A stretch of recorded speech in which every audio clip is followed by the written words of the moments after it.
మనిషి చేసే పనికి ఏముంది? ప్రతిఫలం ఉంది. తగ్గించుకున్న దానికి ఇంత ప్రతిఫలం ఉందా? తగ్గించుకుని ప్రార్థన చేసే ప్రతి మనిషికి ఇంత దీవెన ఉంటుందా? ఉంటుందనే వాక్యమా చెప్తుంది. తన్ను తాను తగ్గించుకున్నవాడు హెచ్చించబడును.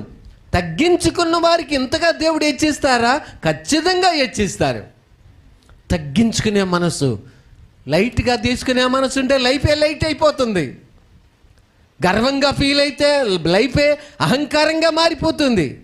లైఫ్లో పరిస్థితులన్నీ తారుమారైపోతున్నాయి.